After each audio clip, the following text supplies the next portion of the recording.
그때 세베대의 아들의 어머니가 그 아들들 데리고 예수께 와서 절하며 무엇을 구하니 예수께서 이르시되 무엇을 원하느냐? 나의 이 두 아들을 주의 나라에서 하나는 주의 우편에 하나는 주의 좌편에 앉게 명하소서. 너희는 너희가 구하는 것을 알지 못하는도다. 내가 마시려는 잔을 너희가 마실 수 있느냐? 할 수 있나이다.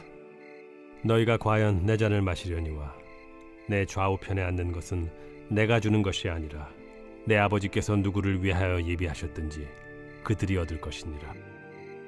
열 제자가 듣고 그 두 형제에 대하여 분이 여기거늘 예수께서 제자들을 불러다가 이르시되 이방인의 집권자들이 그들을 임의로 주관하고 그 고관들이 그들에게 권세를 부리는 줄을 너희가 알거니와 너희 중에는 그렇지 않아야 하나니 너희 중에 누구든지 크고자 하는 자는 너희를 섬기는 자가 되고 너희 중에 누구든지 으뜸이 되고자 하는 자는 너희의 종이 되어야 하리라. 인자가 온 것은 섬김을 받으려 함이 아니라 도리어 섬기려 하고 자기 목숨을 많은 사람의 대속물로 주려 함이니라. 우리가 신앙생활하면서 빼놓을 수 없는 것이 있습니다. 바로 기도입니다. 기도는 하나님과의 교제이며 하나님께 간구하는 우리의 특권이죠. 중요한 것은 하나님께서는 우리의 기도에 응답해 주시기를 기뻐하시지만 무조건 응답하지는 않으십니다.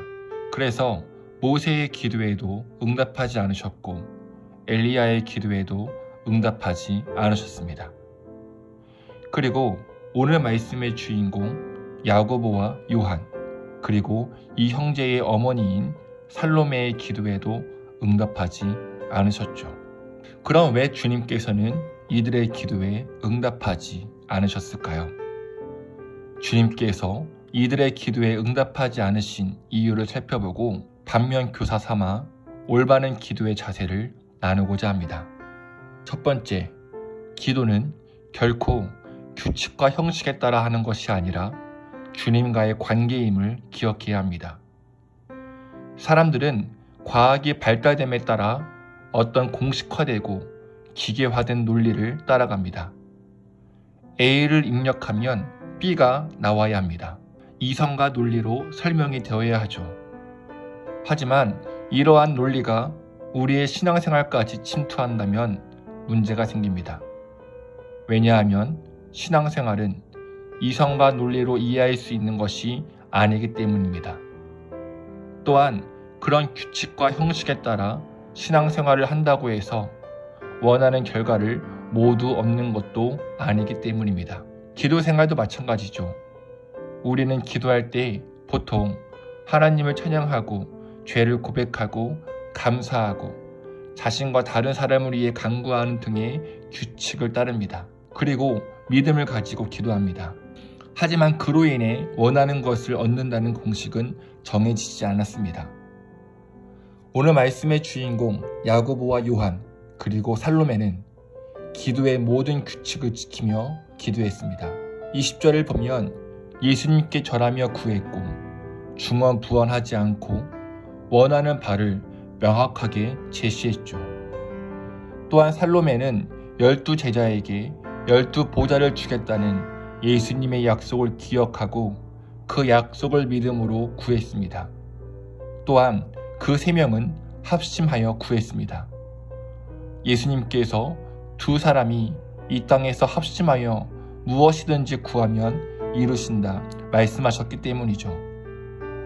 그럼에도 불구하고 주님은 그들의 간구에 응답하지 않으십니다. 왜냐하면 하나님과의 관계에 문제가 있었기 때문이죠.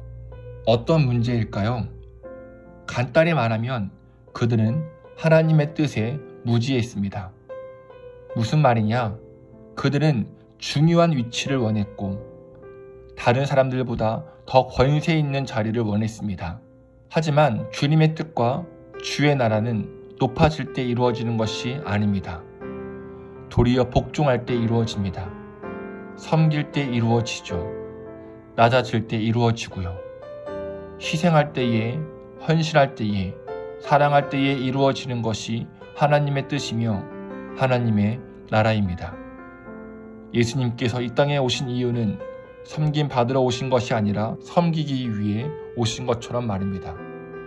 하지만 이들은 하나님의 뜻에 무지했습니다. 하나님의 뜻에 무지했다는 것은 하나님과의 관계가 막혀있다는 말입니다.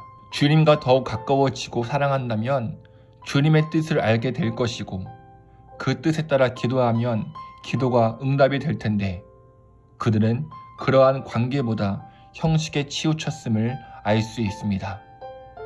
그래서 이들의 기도는 응답되지 않았죠. 두 번째로 기도는 주문하는 것이 아니라 주문 받는 것임을 기억해야 합니다. 여러분, 하나님은 우리의 기도에 응답만 하시는 자판기나 심부름꾼이 아닙니다. 더 나아가 기도는 우리의 원하는 바를 시장에서 가격 흥정하듯이 주님과 흥정하는 것이 아닙니다. 도리어 기도는 종의 위치로서 하나님의 주문을 받는 자리입니다. 여러분, 음식점에서 손님이 들어오면 환영하고 주문을 받아야 합니다. 그리고 그 주문대로 음식을 준비하고 정성껏 대접해야 합니다. 마찬가지로 우리는 하나님께서 우리에게 시키시는 것을 그대로 해야 합니다. 하지만 살로메와 두 아들은 종의 위치로서 기도하지 않았습니다. 왜냐하면 높은 자리에 앉게 해달라고 주문했기 때문입니다. 그래서 이들의 기도가 응답되지 않았습니다. 여러분, 기도는 높은 자리나 성공이나 명예를 얻기 위해 하는 것이 아닙니다. 내 뜻과 내 주장을 관철시키는 자리도 아닙니다. 기도는 나를 통해 주님께서 일하시도록 자신을 준비시키는 것입니다. 우리는 어떻습니까? 우리도 살로메와 두 아들처럼 주객 전도가 되지는 않았나요? 우리는 종으로서 하나님의 주문을 받아야 하는데 오히려 손님의 자리에 앉아서 하나님께 주문만 하지는 않았나요? 기도는 하나님께서 무엇을 주문하시든 그 주문대로 할 수 있도록 준비하고 실천하는 것이 기도입니다. 그렇다면 기도에 응답받는 비결 무엇인가요? 그 어떤 것보다 하나님과의 관계가 우선입니다. 여호와를 알되 힘써 알아야 하며 하나님 나라와 하나님 뜻을 먼저 구해야 합니다. 하나님과의 사랑의 교제를 나누어야 합니다. 이렇게 하나님과의 관계가 이루어질 때 우리는 주문을 하는 태도에서 주문을 받는 태도로 바뀝니다. 왜냐하면 하나님을 사랑할 때 하나님의 기쁨이 되는 것이 나의 기쁨이 되기 때문이죠. 그리고 어떤 사람을 사랑할 때에 나에게 손해가 있더라도 그걸 손해로 여기지 않는 것처럼 하나님을 사랑할 때에 받으려 하기보다 주는 것에 더 힘쓰게 됩니다. 여러분, 하나님과의 관계를 더욱 친밀하게 이루어 갑시다. 손님의 자리에서 하나님께 주문을 하기보다 하나님께서 어떤 주문을 하시든 순종할 수 있도록 준비합시다. 받으려고만 하는 싸구려 기도자가 아닌 내 것을 희생해서라도 하나님 나라를 이루고자 하는 값비싼 기도자가 됩시다.